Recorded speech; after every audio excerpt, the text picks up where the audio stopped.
Set number 76457 is the brand new collector's edition D2C Hogsmeade Village, and we picked this up the day we got back from holiday, and we've put it together in a time-lapse fashion over the last week or so on the channel. It's time to take a little look at this fantastic set and where it's going to go in the Lego room.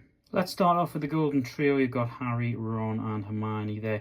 Nothing crazy about these three. I mean, we've seen so many variants of these over the years that it's kind of lost its sort of wow factor. I do like Ron's hairpiece with the bobble hat and the torso as well. Again, no dual molded legs on any of these characters, which is a bit of a disappointment. This one in particular is very exciting, however, the Katie Bell figure, who can be levitated as it were on a translucent piece, and she does have a change of facial expression. I'll show you this change of facial expressions as we move down the line. You've got Aberforth, who's potentially my pick out, possibly missing some arm printing there, but some leg printing, which is pretty good. Madame Rosmerta and McGonagall. Now, I've already mentioned in the time-lapse video this week that I was disappointed that McGonagall was missing the sort of printed skirt piece that we'd seen previously in the Boathouse Arrival, and I just don't know why we're getting a sort of lesser version of Professor McGonagall in a £350 set.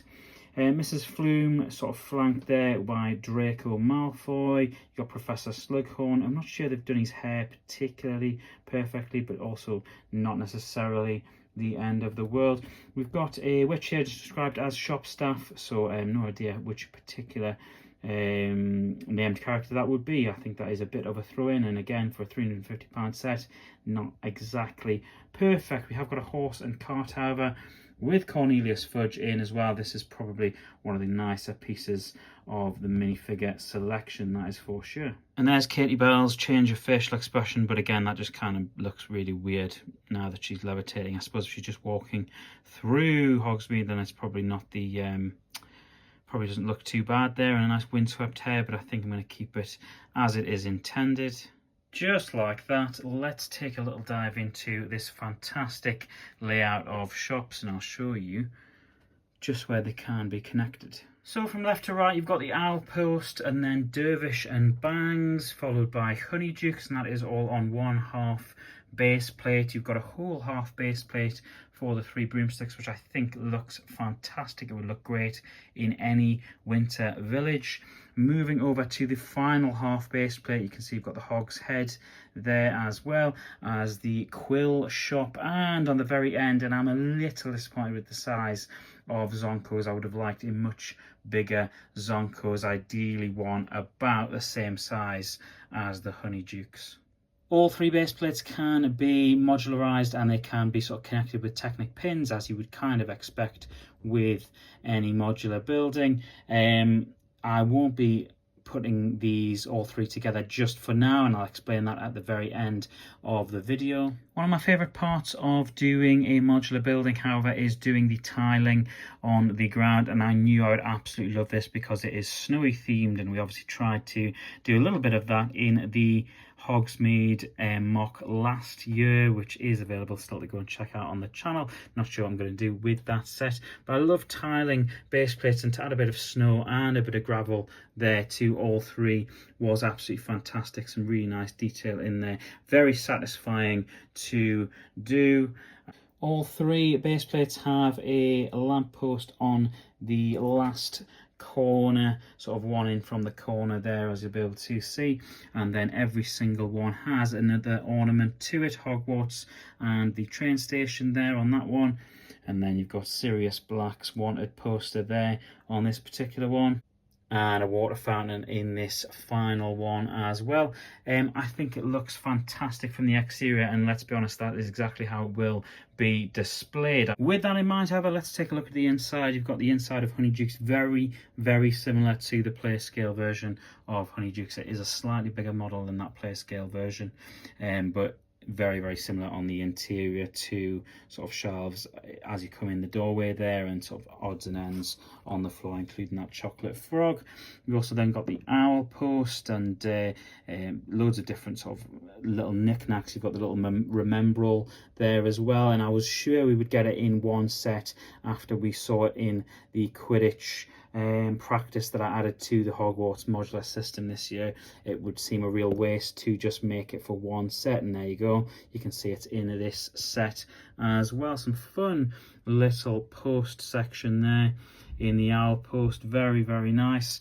I do like the 3 broomsticks. I like the fact it's got an interior, a bit of a fireplace, somewhere to sort of sit down, the toilet and bathroom that we've seen so many times in so many different buildings now, which looks fantastic. I'm thinking mainly of the Burrow last year, that golden sink element. 2 fantastic chandelier pieces there as well. And then as you come down, you can see all the little butter beers. I always love the technique they use to create that sort of foam top on top of the beer. Nice little menu sticker there. Stickers scattered throughout. There isn't too many, a couple of small sheets of stickers for each individual building, not too many, which is good. Zonkos, I would have loved this to be far, far bigger. Also, I would have quite liked to have seen just a little bit more in there, just a little bit more, some stickers there with different things on, but I would have liked to see a little bit more from Zonkos. I've got to say, it was the one thing that was missing when I built the mock last year.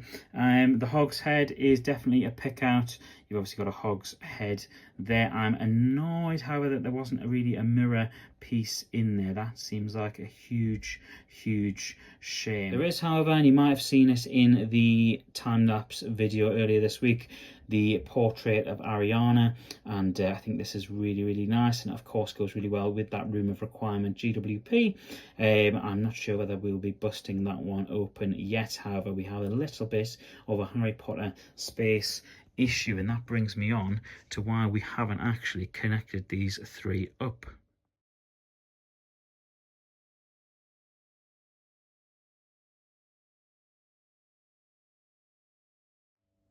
So you can see what I've gone for here. Now, I've seen this in some sort of display artwork. I think the Leave and the Lego group have shown it in a way where you can sort of condense it into this kind of shape, where you've got the 3 broomsticks at the very back and then the shops either side. I don't love it. I think that's pretty obvious. The ideal solution, of course, would be the fact that it sort of all connects together and it's one big line. That will, of course, require me to do a little bit of room work here in the Lego room on what it is we're sort of going to do. I also don't love the fact that Hagrid's hut is basically just out the back of Honeydew, because that's not ideal either. So I'm going to have a little bit of play around with this and a bit of work on it, because I don't love the way that it is. My original idea was to have it adjacent to Diagon Alley, which is on the other side of the room. However, Gringotts has kind of taken up far too much space there, and realistically Gringotts will need to be there instead. So I'm going to have a bit of a play around with the Lego room, and unfortunately I did say in a video earlier this week that I wouldn't be doing another Lego room sort of evening in episode, but I think I will be doing a Harry Potter Lego room display update video at some point, because it can't really stay like that. It just doesn't look great. I also always hate this with any kind of modular building or anything like that. You can see the Technic pins on either side there.